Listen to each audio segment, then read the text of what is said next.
ইসরায়েলে অপারেশন 3 অভিযান চালানোর সিদ্ধান্ত।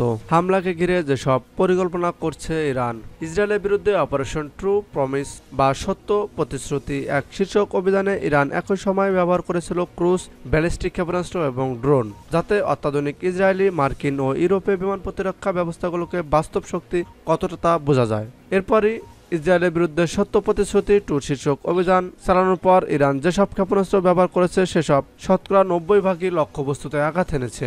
ইসরায়েলের বিরুদ্ধে সত্য প্রতিশ্রুতি 3 শীর্ষক অভিযানে ইরান সম্ভবত নতুন কিছু কৌশল ও হাতিয়ার প্রয়োগ করবে। ইরানের পররাষ্ট্রমন্ত্রী সায়েদ আব্বাস আরাকচি সম্প্রতি বলেছে যে ইসরায়েলের বহু চেষ্টা করে এসেছে ইরানকে ও আরও অনেক পক্ষকে একটি যুদ্ধে জড়িত করতে, কিন্তু ইরান কোনো যুদ্ধে না জড়িয়ে হামলা করার কৌশল গ্রহণ করেছে এবং এরই আলোকে ইরান এর ওপর সর্বশেষ ইসরায়েলি হামলার জবাব দেওয়ার অধিকার তেহরানের রয়েছে। তেহরান আন্তর্জাতিক আইনের আওতায় বৈধ জবাব হিসাবে অবশ্যই ইসরায়েলে হামলা চালাবে বলে তিনি উল্লেখ করেছেন। তিনি আরও বলেছেন, ইসরায়েলের ইরানে হামলা অবধারিত তথা অনিবার্য, কিন্তু কখন ও কিভাবে এই হামলা চালানো হবে তা ঠিক করা হবে পরিবেশ ও পরিস্থিতির আলোকে। আমরা তাড়াহুড়া করব না, আবার বিলম্বও করব না। বিশ্লেষকরা মনে করছেন ইরানের প্রতিটি হামলাই হবে পরিকল্পনা, কৌশল ও হাতিয়ার প্রয়োগের দিক থেকে বিশেষ বৈশিষ্ট্যপূর্ণ ও ভিন্ন ধরনের বৈচিত্র্যে ভরপুর। ইসরায়েলের বিরুদ্ধে ইরানের প্রথম অভিযানটি তেহরানের একই সময় ব্যবহার করেছিল ক্রুজ ও ব্যালিস্টিক ক্ষেপণাস্ত্র এবং ড্রোন, যাতে অত্যাধুনিক ইসরায়েলি, মার্কিন, ইউরোপীয় বিমান প্রতিরক্ষা ক্ষেপণাস্ত্রগুলো বাস্তব শক্তি কতটা তা বোঝা যায়। ইসরায়েল এসব প্রতিরক্ষা সিস্টেম সংগ্রহ করেছে 2006 সালের 33 দিনের যুদ্ধ অবসানের পর বিপুল অর্থ ব্যয় করে, যাতে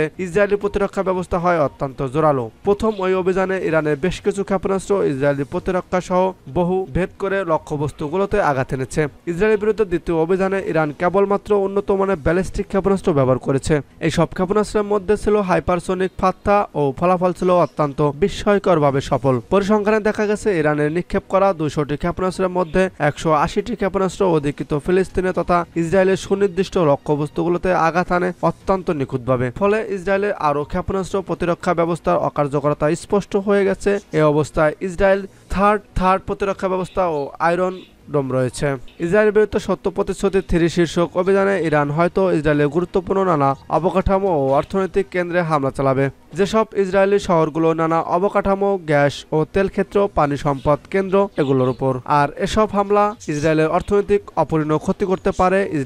ইরানের অতীত হামলাগুলো ছিল কেবল সামরিক লক্ষ্যবস্তুগুলোতে কেন্দ্রীভূত।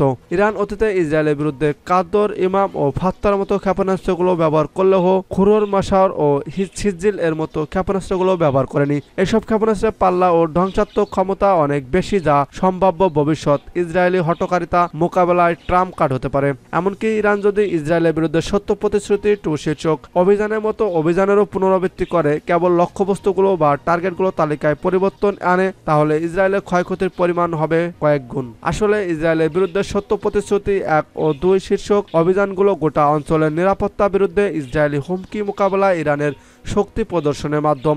ইসরায়েলের সম্ভাব্য নতুন ইরানি হামলার রূপরেখা অস্পষ্ট হলেও এটা স্পষ্ট যে এতে নতুন নতুন কৌশল ও হাতিয়ার ব্যবহার করা হবে, যাতে ইসরায়েলের উচ্চ পর্যায়ের হঠকারী মানসিকতার অপসারণ বিশ্ববাসীর কাছে স্পষ্টভাবে তুলে ধরা যায়।